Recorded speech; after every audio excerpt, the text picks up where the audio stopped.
Primer ponente invitado del día de hoy tenemos al doctor Joel Santos, quien es médico cirujano por la Universidad de Zulia, tiene un posgrado de obstetricia y ginecología en el Hospital Central Dr. Urquinaona, es ginecólogo obstetra en la Universidad Central de Venezuela con un posgrado de perinatología. Tiene un diplomado en docencia para la educación superior en la Universidad de Zulia, Facultad de Humanidades, División de Estudios para Graduados. Tiene un diplomado en metodología de la investigación por la misma universidad y actualmente es médico especialista en obstetricia, ginecología, perinatología y director médico en Momprenatal Fetal Center en Guayaquil. El tema con el que intervendrá el doctor Santos es colapso materno. Bienvenido, doctor. En este momento usted ya puede activar su micrófono, compartir su presentación para dar inicio a la misma. Ok, voy a proceder a compartir.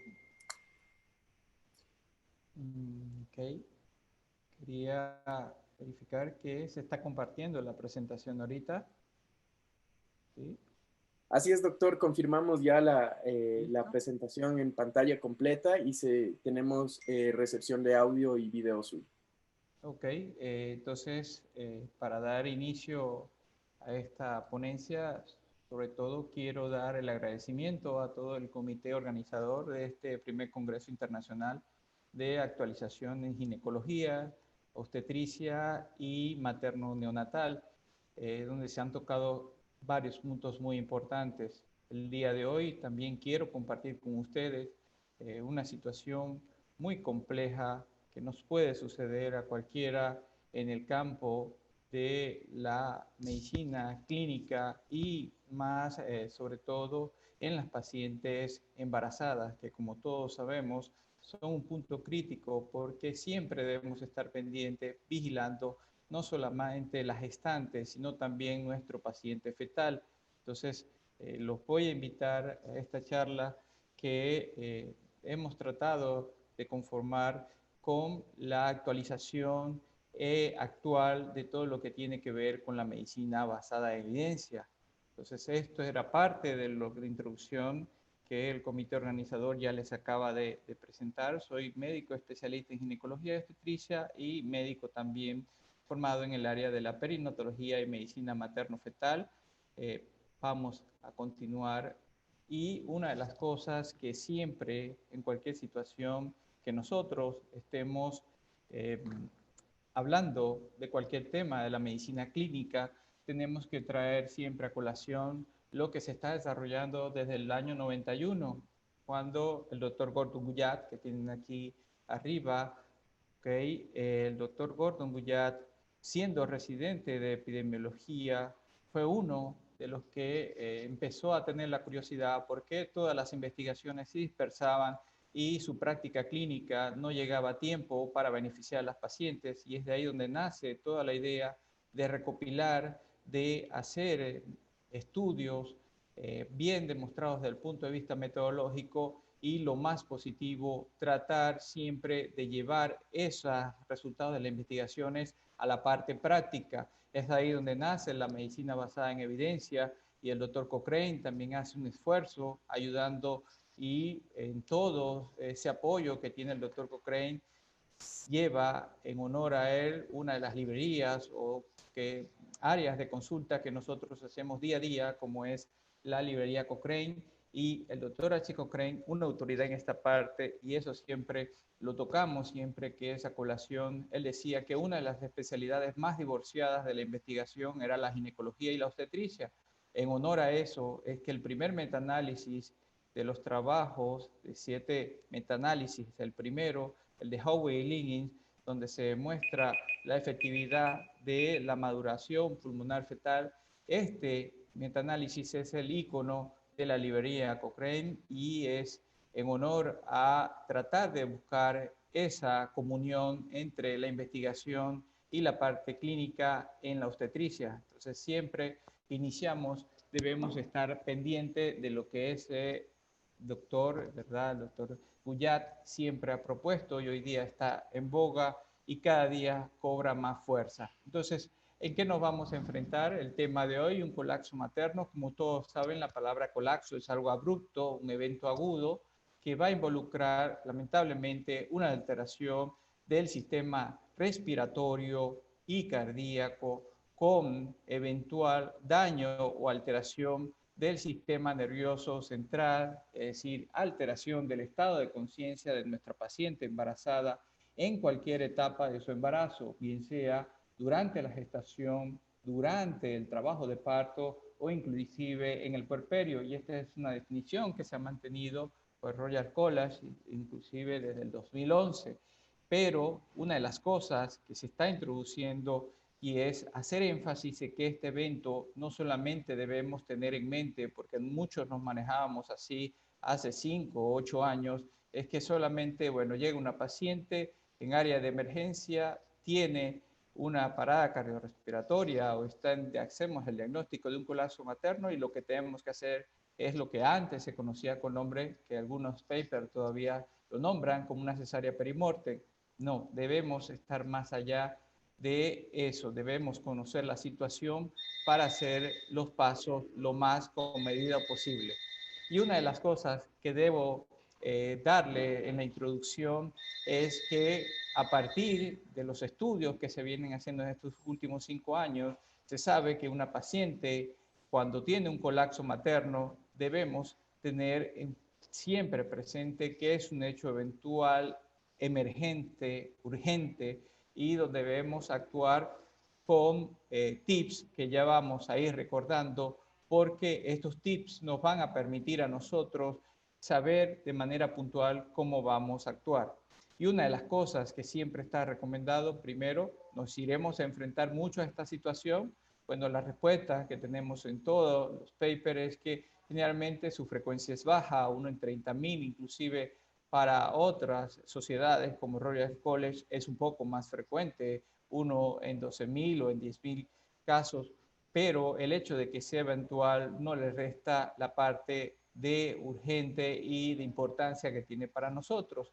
Sin embargo, van a ver aquí que recalco otro hecho fundamental y es el hecho de que la paciente embarazada, a pesar de que ya vamos a ver, tiene muchas situaciones que nos complican el momento de actuar, tiene también algo muy importante y es que generalmente la paciente en edad fértil es una paciente joven y esto ayuda porque hay algunos cambios también que como nos dificultan, también van a favorecer a la gestante y sobre todo, ¿por qué la favorecen? Porque si hacemos las cosas, como les dije, siguiendo un protocolo bien definido que nos los está enseñando la medicina basada en evidencia, vamos a obtener mejores resultados, inclusive que las pacientes no embarazadas. Entonces, los cambios fisiológicos que debemos siempre tener pendientes y que nos van a influir en la parte de nuestra toma de decisiones es desde el punto de vista, siempre debemos saber que una paciente embarazada vamos a tener un inconveniente con lo que respecta a la vía aérea. Estos cambios no son solamente del ascenso mecánico producido por el aumento del útero, sino por cambios hormonales, por la progesterona, y una serie de eventos en los diferentes sistemas y aparatos que nos puede complicar a nuestra paciente embarazada desde el punto de vista respiratorio. Ya empezamos a ver, inclusive desde las 12 semanas, ligeramente de hemofaringio que vaya aumentando progresivamente. Y esta es una de las situaciones muy importantes porque es lo que ya nos puede, en este caso, ya traer más dificultad más adelante, como vamos a ver, para intubar la paciente, es decir, catalogar a la paciente como una vía aérea difícil, alteraciones desde el punto de vista de la ventilación, el consumo de oxígeno que está aumentado, lo que hace es que la paciente sea menos tolerante a la hipoxia, igual que la capacidad residual funcional, ese ascenso que produce el útero y esa de 3 a 4 centímetros en el segundo y tercer trimestre respectivamente va aumentando, disminuyendo esta capacidad y por lo tanto haciendo que nuestra paciente tolere menos estos eventos agudos, al igual que la pared torácica, la compliance tiende a disminuir, entonces nos hace con varios efectos que se unen para nosotros, lamentablemente, tener mayor riesgo durante la gestación. Y una de las cosas es que ya sabemos, todas las guías nos lo dicen y nos lo recuerdan, la paciente con embarazo debe ser catalogada de alerta desde el punto de vista cuando tenemos un evento urgente, la realización de la intubación. ¿Por qué? Porque la frecuencia de la intubación es 8 veces superior que la población general. Y la causa que les dije ya comienza desde el inicio de la gestación, como les dije, con los cambios hormonales.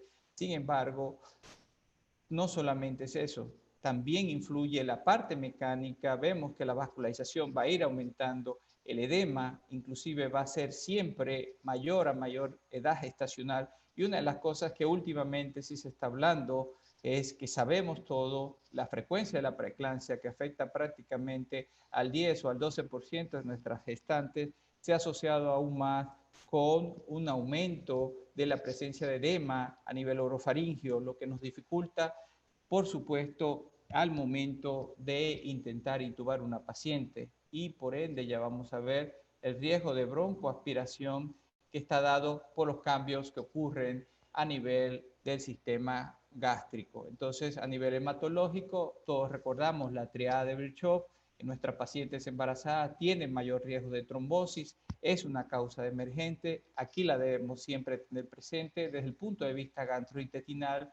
La motilidad está disminuida por ese efecto a nivel de la progesterona y esto nos va a incrementar de manera exponencial el riesgo de aspiración, igual que el tono del esfínter esofágico inferior, el cual ve su capacidad de disminuir ese ascenso del contenido gástrico, lo ve limitado durante la gestación. Si a esto le sumamos mayor presión mecánica y le sumamos efectos hormonales que no solamente tienen que ver con la progesterona, sino también, por ejemplo, la producción que ve de gastrina a nivel del sistema gastrointestinal, que aumenta desde el punto de vista la acidez, desde el punto de vista del pH, y ese ascenso es capaz de producir una lesión química con menos cantidad y mayor proporción. Así estas condiciones, lamentablemente, se nos van sumando y nos van trayendo una serie de consecuencias. Estas consecuencias ya han sido descritas por el doctor Mendelssohn en pacientes no embarazadas, una serie de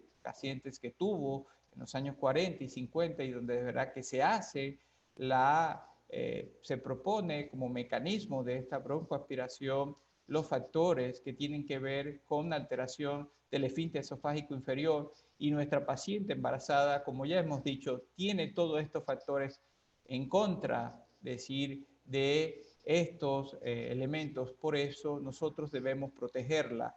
¿Debemos protegerla cómo? Bueno, siempre que tengamos eso, debemos conocer que estamos en una paciente de alto riesgo de broncoaspiración, y porque tenemos todos esos elementos que vimos, siempre hay que tenerlo presente. Debemos tratar de hacer una intubación temprana, y lo ideal es también uno de los métodos descrito por un anestesiólogo en los años 60 y que hoy día sigue teniendo recomendación en la medicina basada en evidencia, aunque hay muchos estudios, que es el doctor Brian Arthur Selig, cuando le escribe la presión cricoidea, también para evitar que ese jugo gástrico, ese contenido gástrico muy ácido, recuerden por el cambio hormonal que está ocurriendo en nuestras pacientes gestantes, pueda llegar y ser broncoaspirado. Es una maniobra muy sencilla de presión a nivel cricoidea, y la idea es a nivel de la quinta vértebra cervical hacer compresión, y esta compresión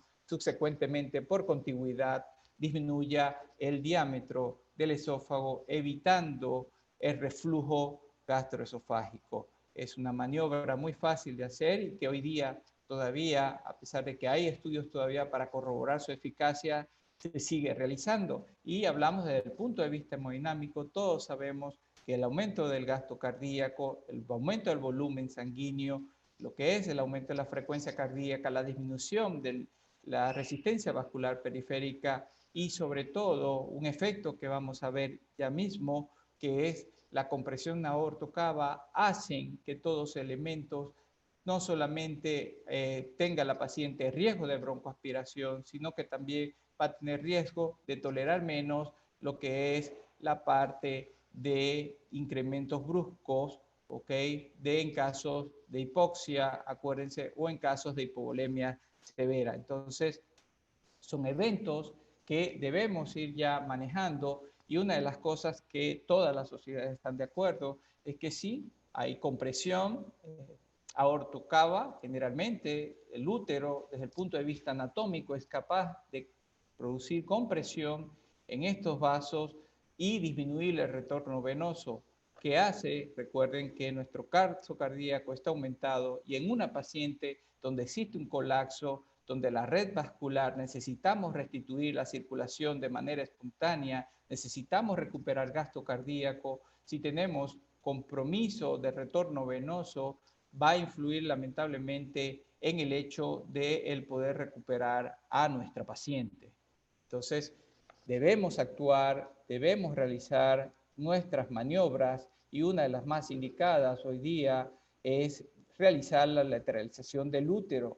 Cuando nosotros tenemos una paciente, si reconocemos que una gestante está en un colapso materno por múltiples causas, debemos siempre, ante todo, tomar e iniciar las contracciones. Ya vamos a ver esas compresiones torácicas, es parte y pilar fundamental hoy día en el tratamiento y en el manejo, en el checklist que debemos ya llevarnos hoy día. Tenemos una gestante, hace una parada o un colapso por cualquier evento fuera del hospital o dentro de él, y nosotros debemos instantáneamente hacer nuestro checklist mental y empezar a saber que lo primero que vamos a hacer, y eso es una de las cosas importantes, las compresiones torácicas. Ya vamos a ver la metodología que vamos a aplicar, y otra de las cosas, evitando este síndrome de hipotensión supina producida por la compresión aorto-cava.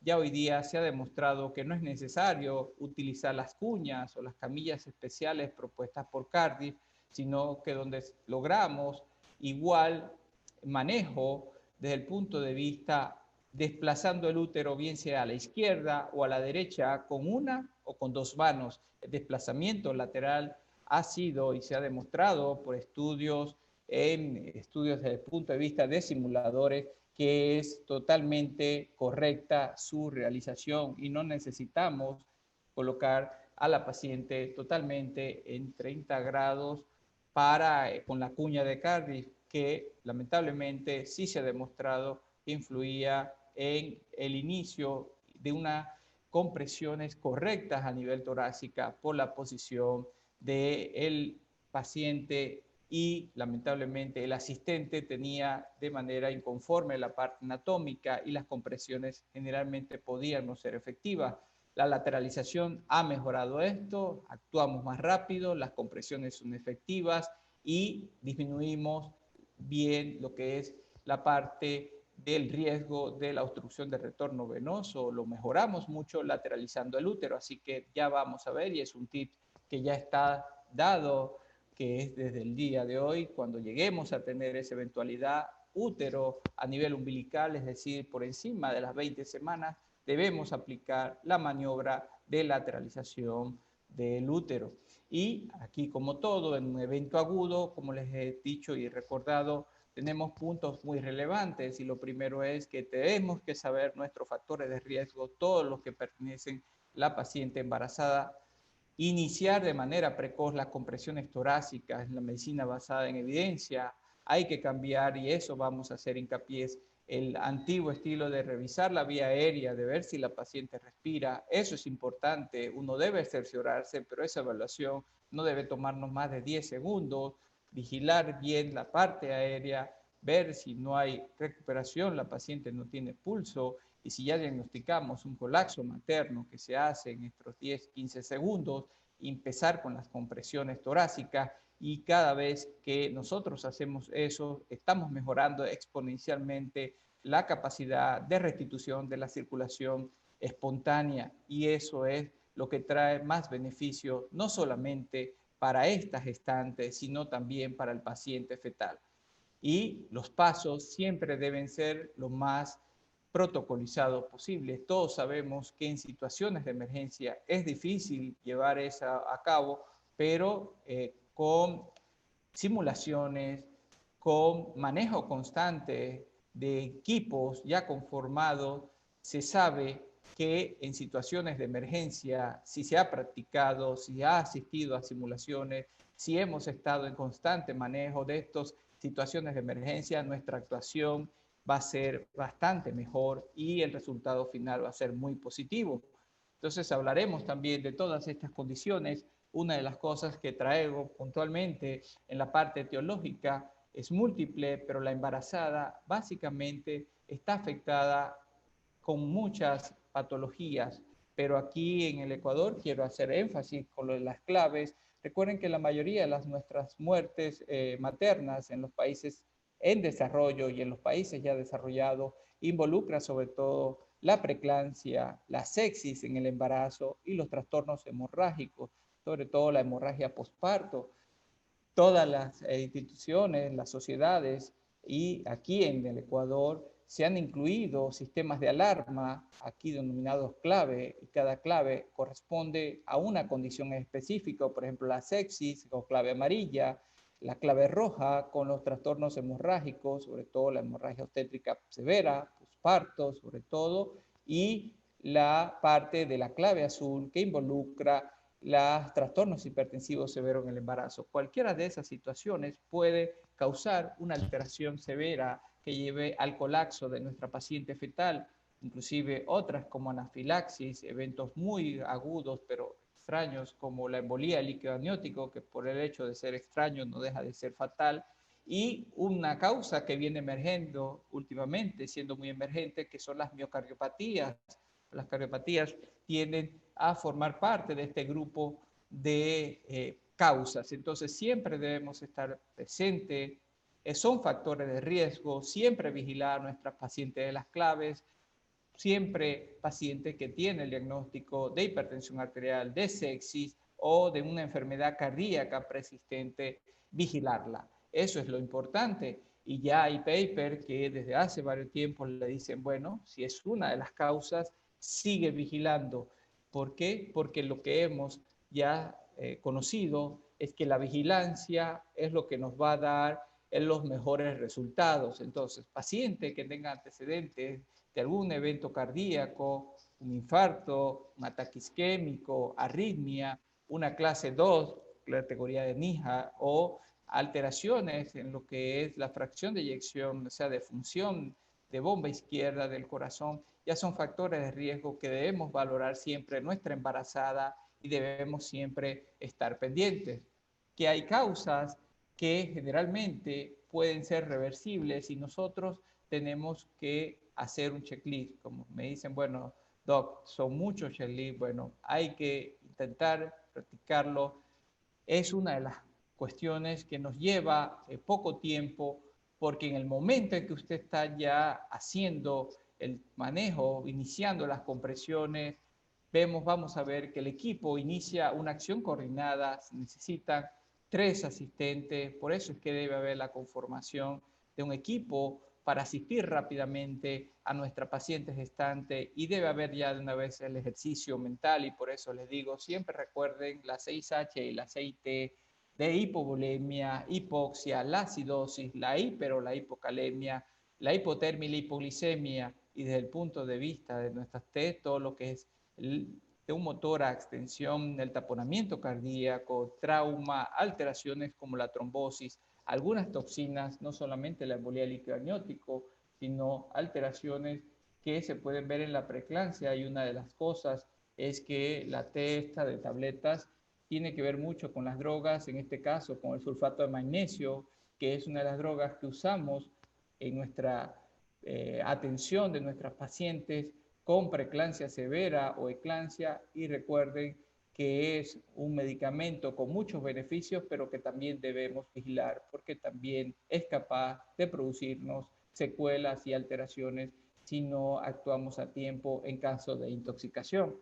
Entonces son todos estos factores, debemos vigilarlo y ya desde el año 2008 varias doctoras, grupo haciendo medicina crítica y esta medicina crítica fue traspolada a equipo de atención de obstetricia crítica, salen sobre todo la doctora Gabriela Gosman y los trabajos que involucran también a la doctora María Valdicieri, entre ambas, sí sacan conclusiones y su aporte muy importante es que cada uno de los eventos críticos obstétricos pudo ser detectado si se realizaban actualizaciones anteriores, ¿ok? Al momento del colapso, desde el punto de vista de revisión de qué, revisión de signos vitales, revisión de parámetros de laboratorio. En conclusión, lo que ellas hacen esa mención ya hace 12 años y de a partir de aquí se ha hecho más énfasis es en la vigilancia de nuestras pacientes.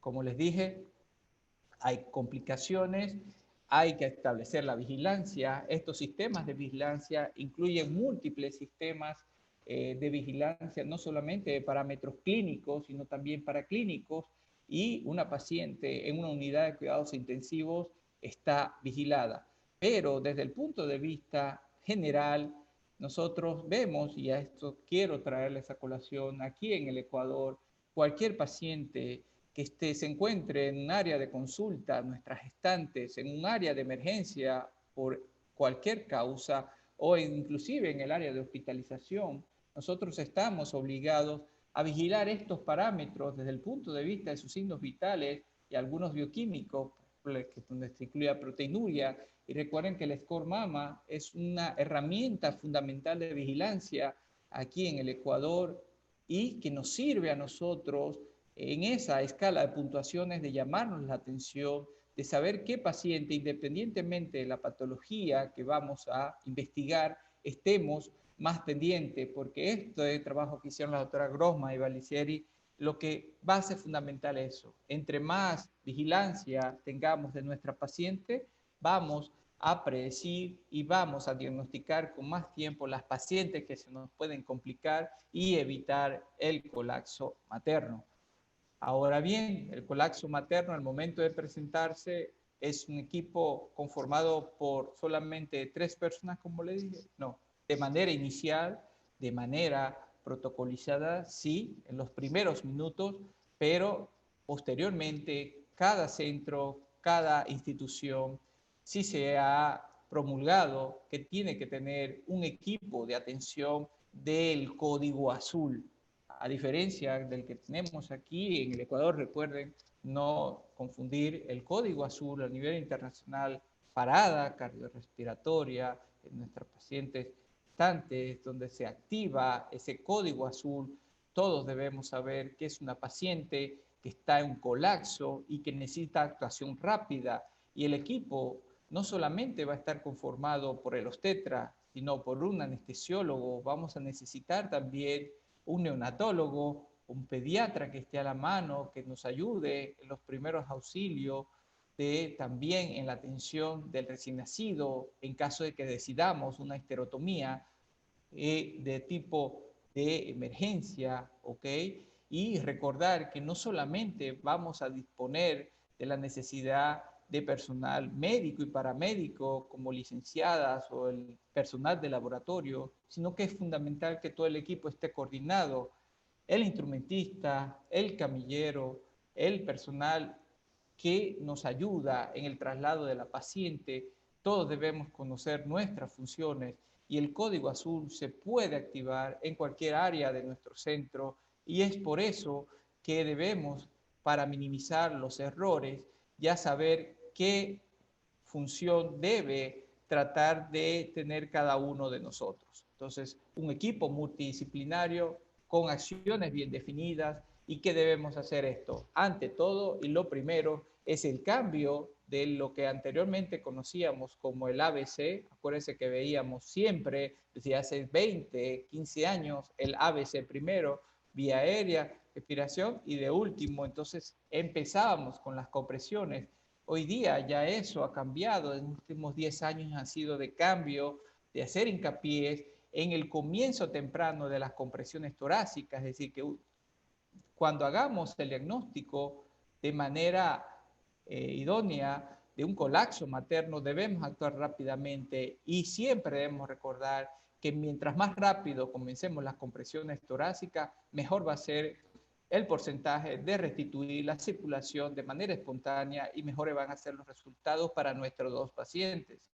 igual sí revisar de manera, no estamos hablando que no, sí se debe realizar, pero de manera subsecuente la revisión de la vía aérea y también recordar todas las dificultades que vamos a tener para intentar intubar a nuestra paciente. Y por último, una de las cosas que tenemos siempre que saber es que estas compresiones nos tienen que dar tiempo suficiente para evaluar a nuestra paciente, para mantener la circulación, y esto debemos hacerlo con un ritmo que ya está dado.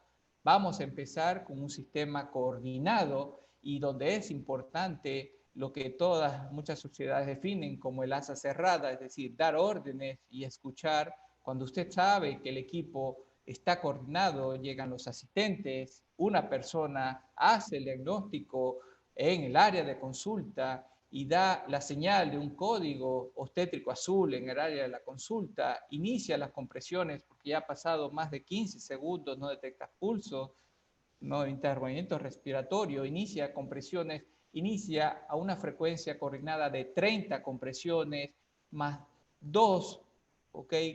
Ventilaciones que va a dar la persona que esté encargada de tener en ese caso ese manejo que se encuentra en la cabecera de la paciente y un tercer ayudante en caso de que observemos de que el útero está por encima de la cicatriz umbilical, recuerden, para evitar todo lo que tiene que ver con el síndrome de compresión aorto-cava. Entonces, iniciamos las compresiones torácicas, 30, llegamos a 30 compresiones, asa cerrada, el que está dando la ventilación, dando 2 ventilaciones, las aplica para e inicia las contracciones. Se hace de manera coordinada, ¿ok?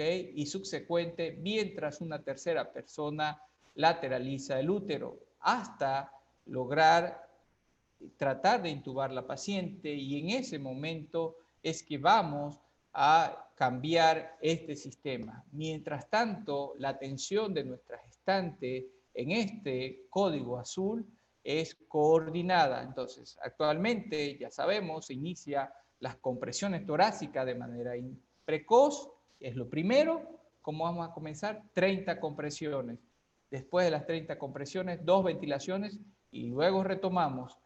¿Cuánto vamos a aplicar esto? Por lo menos se estila que aproximadamente, si repetimos esto en 5 ciclos, son 2 minutos. Y una de las cosas que sí se sabe por la medicina basada en evidencia en la utilización de maniquíes, de simuladores, es que la persona que está dando las compresiones después de este lapso de tiempo sufre agotamiento físico y las compresiones torácicas no son igualmente efectivas, por lo que aparte de esto debemos rotar cada 2 minutos dentro del mismo aplicación del equipo de atención. El que está dando ventilación pasa a dar las compresiones y el que da las compresiones descansa lateralizando el útero. Eso de manera emergente. Aquí hay un estudio muy interesante utilizando maniquí donde observaron de manera experimental que se sabe que el posicionamiento lateral del útero es suficiente, tanto derecho como izquierdo, es similar a utilizar la cuña o la camilla de Cardiff, que lamentablemente traía esto como consecuencia, que era una mayor dificultad al momento de realizar las compresiones torácicas. Entonces, estamos haciendo los ciclos de reanimación, 32 de manera coordinada, tiene el útero supraumbilical, hacemos lateralización, logramos intubar a nuestra paciente y recuerden que tenemos una vía aérea difícil, logramos intubar o logramos utilizar un dispositivo supraglótico, ahí ya la parte de las compresiones torácicas y de las ventilaciones no son de manera coordinada, ahora van a ser no sincrónica y las compresiones deben ser manejadas entre 100 y 120 por minuto, ¿ok? Y las ventilaciones 10 por minuto, es decir, una cada 6 segundos, porque ventilaciones superiores pueden provocar hiperventilación y nos pueden en ocasiones traer mayor dificultad para restitución circulatoria espontánea. Entonces, son condiciones que debemos saber. Estamos trabajando de manera sincronizada, en asa cerrada, diagnostiqué un código obstétrico azul, hago, ok, las 30 compresiones, la otra persona que está encargada en la cabecera de la paciente tiene el dispositivo de presión positiva, el AMBU, da las 2 ventilaciones y vuelvo a retomar. Este ciclo se hace y nuestra tercera persona lateraliza el útero. Logramos entubar a nuestra paciente, la paciente que ya logró ser entubada, se cambia entonces, las compresiones ahora van a ser de 100 a 120, no hay que esperar sincronía con la ventilación y la persona encargada de la ventilación da una, ventilación cada 6 segundos aproximadamente. Y otra de las cosas que sí quiero recordarle es que si no hacemos, la restitución de la circulación espontánea, lamentablemente en 5 minutos, y es ahí donde los estudios del doctor Karsh desde el 1986 nos han dado este plazo que todos hemos escuchado, la regla de los 4 o los 5 minutos, y es que si nuestra paciente está en colapso y nos restituimos, todos debemos saber que la paciente presenta alteraciones, como ya dije, cambios fisiológicos que tienen que ver con una menor tolerancia a la hipoxia, y esto no solamente se refleja en la paciente embarazada, sino también en nuestro paciente fetal. Pero vean que actualmente todavía siguen habiendo papers publicados donde la mayoría de las veces las condiciones de tomar en cuenta, en consideración la histerotomía de emergencia se retarda y todavía se obtienen, inclusive a los más de 21 minutos de haberse producido el diagnóstico del colapso materno, se han obtenido recién nacidos con vida. Sin embargo, ya veremos que esto tiene su importancia desde el punto de vista de la calidad del sistema nervioso central, y es allí que vean que la histerotomía que se realizan en los primeros 5 minutos es lo que tienen el mayor porcentaje de sobrevida y son los que tienen las alteraciones mínimas del sistema nervioso central, es decir, son los que menos sufren lesión,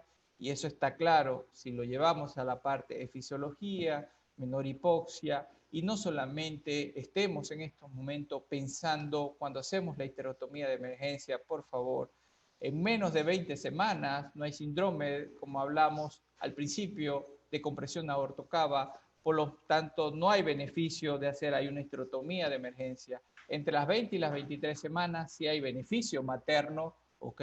Y después de las 24 semanas podemos obtener beneficio en nuestras dos pacientes, en la embarazada y en nuestro paciente fetal. Y aquí vemos prácticamente lo mismo en una serie de casos bastante amplia desde 1900 hasta el 2004, y lo que les dije, si actuamos en los primeros 5 minutos, sobrevida alta y las alteraciones neurológicas bajas. Y lamentablemente a mayor tiempo, mayor mortalidad y mayor alteración neurológica. Entonces la toma de decisión debe ser rápida y por eso todos los protocolos nos indican de eso. Una de las partes que es fundamental, donde se cuenten en la medicina basada en evidencia, hoy día sí reportan la cardiografía como un elemento fundamental para evaluar la calidad de las compresiones.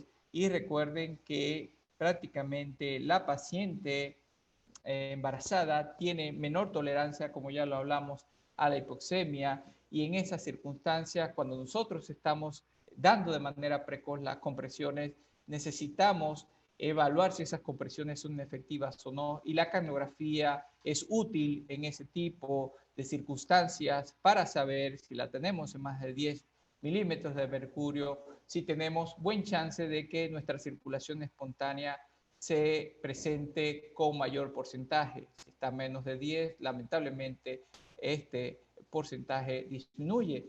Y otra de las situaciones que nos trae siempre a consideración en este colapso es la presencia del paro cardíaco. Lamentablemente, en nuestras pacientes embarazadas se presentan con mayor frecuencia las alteraciones o los ritmos cardíacos no desfibrilables, que son los que tienen mayor mortalidad, y es así que vamos a ver con mayor frecuencia la asistolia o la actividad eléctrica sin pulso, y lamentablemente conlleva esto a más mortalidad. ¿Cómo hacemos el diagnóstico? Hoy día Y ya vamos a ver, los equipos de desfibrilar nos pueden, la mayoría vienen ya ajustados al colocar las paletas en las posiciones anatómicas que corresponde, una en la parte superior, arriba a la derecha del tórax, y el otro apuntando en el ápex cardíaco, en la parte izquierda del hemitórax, quinto espacio intercostal izquierdo hacia abajo. En esas situaciones, cuando nosotros colocamos, hay equipos que nos pueden detectar, los equipos actuales detectan el ritmo de la parada y debemos entonces en ese caso tener el conocimiento si es desfibrilable o no. Lamentablemente, si el equipo tiene eso, debemos nosotros conocer estos tipos de situaciones que se nos pueden presentar. ¿Y por qué es importante? Bueno, porque de eso depende nuestra actuación. Aquí está la colocación, nuestras paletas, que generalmente en equipos pueden existir de dos tipos. Los menos ahorita comunes son los monofásicos y los más comunes que están son los bifásicos. La diferencia de ambos es el inicio de los YUR, que el monofásico de una vez tenemos que hacer la desfibrilación con los 360, mientras que en el bifásico podemos hacer con elevaciones sucesivas. ¿Qué medicamentos? Porque, como hemos visto, hay un paro cardíaco y en los casos de que veamos una sistolia, ¿okay? Es decir, o una actividad eléctrica sin pulso, que son de las paradas cardíacas no desfibrilables, debemos utilizar la adrenalina, un apoyo endovenoso cada 3 minutos. Recordar que estamos haciendo nuestras compresiones, estamos haciendo nuestras ventilaciones de manera sincrónica, de manera coordinada, en asa cerrada y lateralizando el útero si tenemos de 20 semanas. ¿Qué es lo que ocurre si logramos intubar? Cambiamos, recuerden, de 100 a 120 compresiones y 6, una ventilación, ¿ok? Cada 6 segundos, es decir, 10 por minuto. ¿Qué pasa? Que acuérdense que cuando hablamos de las 6T y de las 6H, que debemos tenerlo siempre presente, una de nuestras T de tabletas, que es la utilización de el sulfato de magnesio, que puede ser frecuente en nuestros pacientes cuando activamos la clave azul, que en ese caso se trata de los trastornos hipertensivos del embarazo, puede traernos como consecuencia una intoxicación por sulfato de magnesio, y la utilización de gluconato de calcio es ideal en estos casos. Hecho fundamental que la mayoría de estas situaciones se ven en el hospital, y por eso es que la conformación de un equipo del código obstétrico azul debe estar bien conformado, porque eso va a minimizar los riesgos de alguna eventual falla en el protocolo. Entonces, todo está apuntando en la medicina basada en evidencia en que debemos llevar allí, y haciendo un resumen ya para ir ya encaminando hacia la finalización de esta charla, es que esta resucitación cardiopulmonar se debe iniciar. Recuerden, hacemos el diagnóstico, empezamos las compresiones, 30 compresiones de manera coordinada, 2 ventilaciones, lateralización del útero si tiene más de 20 semanas. ¿Qué es lo que pasa si hacemos esto y llegamos a los 4 minutos? Debemos de ir ya pensando en una histerotomía de emergencia. Si la paciente, acuérdense lo que hemos visto de la medicina basada en evidencia, que a mayor tiempo, peores son los resultados perinatales, y también peor es el manejo que estamos haciendo para recuperar a nuestra paciente gestante. Entonces debemos siempre tener presente la regla ideada por el doctor Cass desde el 86, y que hoy día todavía la medicina basada en evidencia sigue apoyando, que la regla de los 4 minutos, todos los materiales de que debemos disponer en un kit de histerotomía de emergencia, en cada sitio donde hay una gestante, área de consulta, área de emergencia, área de hospitalización, debe haber un kit, así como hay un kit de clave amarilla, un kit de clave roja y un kit de clave azul. Debe haber unos elementos para una histerotomía de emergencia que formen parte del código obstétrico azul. Cosas fundamentales, a pesar de que hemos visto que la paciente embarazada es difícil de entubar, que por efecto mecánico nos trae muchas dificultades, que los cambios fisiológicos influyen negativamente, que hacen parada cardiorrespiratoria y el paro cardíaco es en los que en los tipos que hacen mayor mortalidad, como son los no desfibrilables. Todo esto nos nos hace pensar que sería mucho más alta la mortalidad. Sin embargo, cuando se compara con la población en general, miren que la mortalidad de las embarazadas en todas las series es mucho menor. Entonces, eso nos debe hacer recalcar que si actuamos de manera idónea, de manera precoz, vamos a obtener siempre unos resultados más deseables. Recordar esto al inicio: 30 compresiones, 2 ventilaciones y la lateralización del útero es fundamental. Y recordemos rotar, porque nos vamos a cansar, vamos a disminuir las compresiones, y al disminuir las compresiones no vamos a obtener el gasto cardíaco que necesitamos para reiniciar nuestra circulación espontánea. Y en el algoritmo, algo que es muy importante, todos concluyen que recuerden que si tienen entre 20 y 24 semanas, recuerden la lateralización y siempre pensar ya allí, cuando usted tiene ya 5 minutos, piense, ya está pensando en la histerotomía de emergencia, porque vamos a traer beneficios después de las 24 semanas para nuestro paciente fetal con atención en la mayoría de los casos. No digamos que va a ser un 100%, pero lo que sabemos en la medicina basada en evidencia es que sí vamos a obtener mejores resultados. Esto es más, series donde toda, inclusive de actualizaciones europeas, donde debemos contar con estos kits, y el kit debe involucrar, debe tener, como les dije, no solamente para atender nuestra paciente gestante, sino también a nuestro neonato, tener la parte del equipamiento para hacer la histerotomía de emergencia, e inclusive ya forma parte de lo que le hablé, la cardiografía para evaluar la utilidad de las compresiones del tórax. Entonces, salimos, logramos salvar a nuestra paciente, obtenemos todo. No, hay que evaluar porque tenemos complicaciones posteriores, fracturas del tórax, hemotórax, hemopericardio son frecuentes, lesiones de órganos internos y complicaciones fetales que también pueden suceder: hipoxia, acidemia y toxicidad por medicamentos. Y una cosa para ya concluir es que, bueno, quería hacer acotación especial que en los casos del COVID hoy día debemos protegernos con nuestros equipos de protección personal. Nuestros equipos de protección personal son los que esa especie de barrera que siempre debemos recordar en el momento de la emergencia. Y no solamente han aumentado los casos de colapso en pacientes no gestantes, sino también en las embarazadas, y al momento de intubar a la paciente la exposición a aerosoles es bastante grande.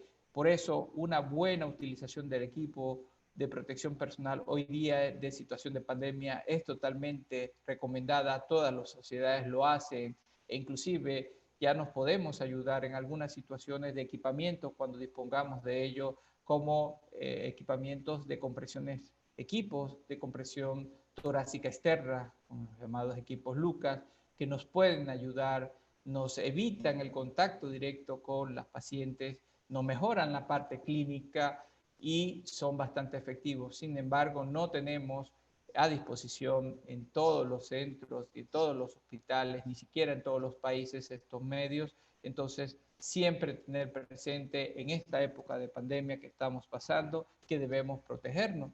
Y concluyo con esto: la sobrevida estimada, recuerden, 15 al 54%, es decir, siempre es mayor en la paciente embarazada. Hacer énfasis en la histerotomía de emergencia, porque los papers en los últimos años, en las revisiones, cuando llegaron a fallecer las pacientes, hasta en un tercio de los casos no se llegó a realizar nunca la histerotomía de emergencia. El riesgo de la vía aérea difícil, todo lo debemos saber ya, que es más frecuente en la embarazada. La maniobra del doctor Selig de la presión cricotiroidea es efectiva hasta ahora y disminuye el riesgo de broncoaspiración, recordarla como un tip.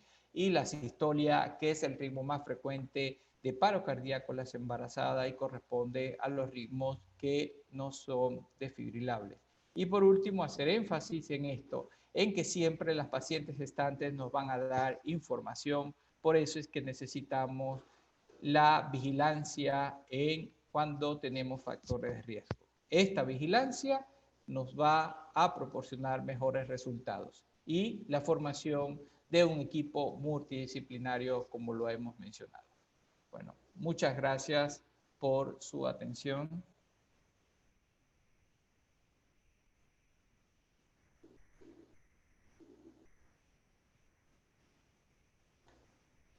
Y Doc, no, no se le escucha, doctor Vaca, no, no sé, no tenemos audio.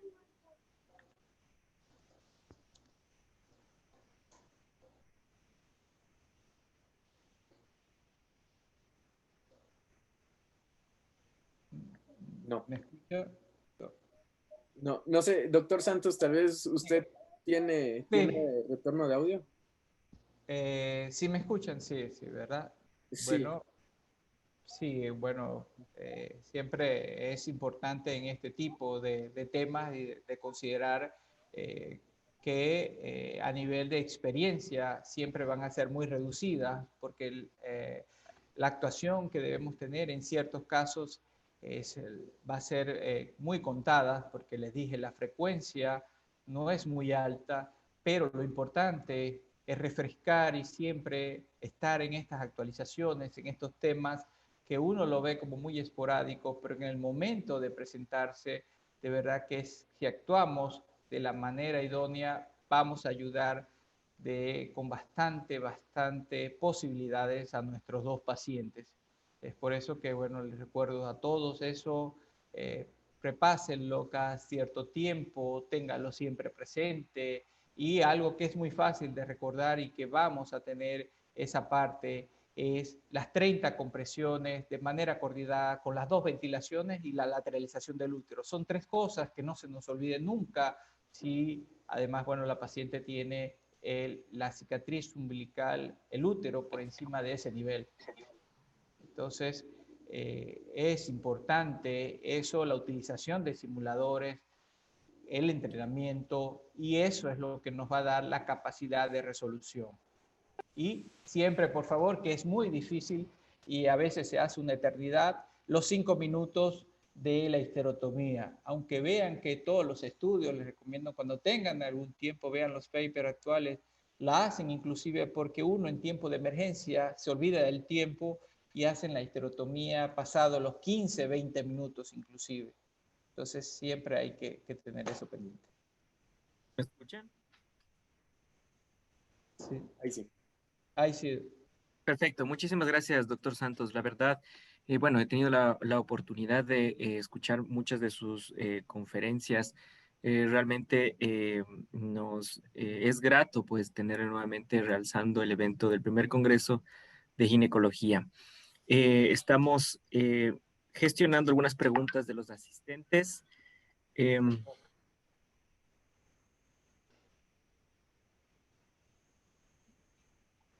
bueno, el doctor Raidel Rodríguez nos habla de la importancia de la histerotomía precoz. Yo le tengo una pregunta. En su presentación nos dice que la mayor parte de ritmos, la mayor parte el ritmo más frecuente es la Ah, asistolia. Julia, exactamente. Quiere Sí. decir que este ritmo es no desfibrilable, entonces la mayor parte de las pacientes maternas que entran en colapso, pues definitivamente el mayor porcentaje de ellas se lleva el tener un ritmo no desfibrilable y eso ¿qué consejo nos daría en relación a los niveles de atención en donde se produce el colapso materno y no podemos saber si es que es un ritmo desfibrilable? No, no le desfibrilamos y continuamos con la histerotomía de emergencia, las compresiones. ¿Cuál recomendación nos daría para nuestros asistentes, doctor Joel? Bueno, en ese caso siempre cuando está la frecuencia, siempre que uno hace el análisis de esos casos, usted me dice, bueno, doctor, tenemos un equipo, no logramos reconocer y siempre debemos saber que la paciente va a hacer este paro en un 85%, entonces si sabemos eso, son casi 9 de cada 10, ahí lo aconsejable es que usted utilice de entrada la adrenalina, ¿ok? Y trate a la paciente sin desfibrilar, ¿ok? porque en frecuencia siempre va a ser 9 de cada 10 y va a ser lo más positivo, lo que va a lograr usted más beneficio. Y recuerde que si iniciamos ciclos de desfibrilación, vamos a también hacer pausas en las compresiones y lamentablemente no vamos a lograr una restitución. Entonces, todas las guías dicen, si en ese momento usted no se puede orientar y lo tiene por frecuencia, tiene que ser manejada como un tipo de parada no desfibrilable, ¿ok? Y recordemos siempre que al momento, incluso cuando usted ya tiene el diagnóstico y sabe que es no desfibrilable, recordar que sí vi por allí ahorita en algunas preguntas, se sigue preconizando, pero hay que hacer más hincapié en la histerotomía precoz, porque le digo, en todas las series que se están revisando en los últimos 15 años, la mayoría de las pacientes que han fallecido, lamentablemente, tanto paciente como feto, no se hizo la histerotomía precoz. Entonces, estamos todavía a veces pensando, no, sigamos intentando en las compresiones, sigamos intentando lateralización, se entubó, sigamos, y nunca pensamos en mejorar las condiciones del feto y menos mejorar las condiciones de la madre. Recuerden todo lo que hablamos, porque al quitar ese peso mecánico, hacer la histerotomía nos va a restituir, nos va a hacer que nuestras compresiones torácicas sean más efectivas. Y recuerden que aproximadamente un 12, un 15%, inclusive hasta más del gasto cardíaco en el último trimestre se va hacia la unidad fetoplacentaria. Entonces, aliviar esa carga nos va a ayudar al manejo de nuestro paciente gestante. Definitivamente es correcto. Y algunas auditorías que hemos tenido de muerte materna, pues una de las indicaciones o de las evoluciones que hemos tenido la oportunidad de auditar, pues es que no se hace la histerotomía de emergencia porque el feto está obitado. Y bueno, pues ahora ya sabemos que esa no es una condición sine qua non para no realizarlo, porque la histerotomía en un principio es realizada para mantener viva la mamá y al bebé, pero bueno, si el bebé lastimosamente o existe una muerte fetal intrauterina, pues la vida de la madre prima, y eso es importante. Hay una pregunta del doctor Raidel Rodríguez en el que nos dice si es que la paciente presenta parada cardíaca por probable embolismo de líquido amniótico. ¿Cuáles serían las recomendaciones en este caso de colapso materno? En este caso, bueno, iniciar como todo, se hace el diagnóstico de una vez identificada la dificultad del colapso materno y debemos comenzar las compresiones. Recordar que en este caso, desde el punto de vista etiológico, generalmente la paciente que presenta embolía líquido amniótico lo hace de manera súbita, pero generalmente desde el punto de vista clínico nosotros vemos una descompensación abrupta, generalmente, y como hemos dicho, sin esta calificación de riesgo tan elevado como esos factores, por ejemplo, como una paciente cardiópata, como una paciente con preeclampsia severa, sino que generalmente ocurre o en el puerperio inmediato o inclusive después de que está realizándose prácticamente intraparto, expulsión del feto y se produce el alumbramiento. Son los tiempos donde este evento se puede presentar con mayor frecuencia y sí, debemos actuar, debemos iniciar las compresiones torácicas, activar el código obstétrico y verificar que recuerden que la parada posiblemente también lo haga en los tipos no desfibrilables. El hecho de que lamentablemente sí nos va a complicar, y el Royal College siempre ha hecho hincapié en eso, de que la embolía de líquido amniótico es un evento verdaderamente anafiláctico. No es solamente un evento único, sino que es multisistémico, vamos a colapsar todo, y ahí sí las posibilidades que nosotros tengamos para salvar a nuestra gestante es bastante bajo. Sí debemos sospecharlo siempre que tengamos una paciente, como les dije, sobre todo puerperio inmediato, inclusive intraparto, que estemos posterior al alumbramiento. Ese tiempo es crucial cuando una paciente nos hace alguna detención súbita, una parada cardiorrespiratoria súbita, es nuestra primera impresión desde el punto de vista clínico, pero debemos activar nuestro código. Ya sabemos que es una paciente, si se presenta embarazada, la histerotomía precoz es fundamental, pero si ya está, como le estoy diciendo, generalmente se nos va a presentar ya en una paciente puérpera, bueno, ahí se activa nuestro código, pero ya es para el manejo desde el punto de vista materno y debemos actualizar siempre, siempre, siempre nuestros equipos, ¿ok? Donde atengamos, donde se haya la atención, porque puede ocurrir en consulta externa, puede ocurrir, como les digo, en una sala de partos, pero también puede ocurrir en el área de hospitalización. Entonces, siempre debemos tener eso pendiente. Perfecto, muchísimas gracias, doctor Santos. Hay una pregunta del auditorio también. Dice, en gemelar, ¿cuántas semanas está indicada la histerotomía? Ok, en eso, generalmente cuando nosotros, veamos, recuerden que nosotros no hacemos un análisis exhaustivo en una de las guías del Royal College y en otras, no tomamos, se hace una asepsia general rápida y lo que uno hace es una cuantificación desde el punto de vista, vamos a decir, objetiva, pero es anatómica. Usted toca y si está por encima de la cicatriz umbilical, usted debe presumir que está por encima de 20 semanas. Si es un caso gemelar, recuerden que lo único que usted trataría es de datar, pero en este caso, usted lo único que lamentablemente podríamos pensar es que un embarazo de 18 semanas nos pudiese tender a la confusión, pero sin embargo, usted lo haría. Si uno hace y toca por encima de la cicatriz umbilical, llega 5 minutos en parada, usted pide el equipo de histerotomía de emergencia y claro, recuerden que siempre que tengamos el útero allí a ese nivel, no estamos pensando en salvar al bebé, ¿ok? Lamentablemente, ahí nuestro paciente fetal tiene todas las de perder, ahí estamos pensando en la restitución circulatoria espontánea de nuestra paciente gestante. Entonces, siempre tener eso presente. Ah, está muy por encima, perfecto, estoy pensando en ambos, porque tengo posiblemente más de 24 semanas y todos sabemos la dificultad que tenemos todavía esa edad gestacional, pero bueno, le estamos brindando una posibilidad. Lamentablemente, eso sí, si usted toca el útero y está casi que intrapélvico, que hay por debajo del ombligo, por favor, no haga histerotomía de emergencia porque la mayor beneficio no se obtiene, no es ningún beneficio porque la compresión en síndrome aorto-cava no se presenta, está demostrado por estudios en maniquí, estudios de simuladores de alta fidelidad y por eso es que la evidencia nos dice menos de la cicatriz umbilical a la altura del útero, no haga histerotomía de emergencia. Listo, muchísimas gracias. Creo que es todas las preguntas del auditorio. Quiero nuevamente agradecerle al doctor Santos por su ponencia. Quiero mandarle también un agradecimiento de parte de todo el comité organizador, valga la redundancia, y un fuerte abrazo de amistad, mi querido doctor Santos. Muchísimas gracias. Gracias, doctor. Igualmente. Gracias por la invitación y a todo el comité de tan buen evento.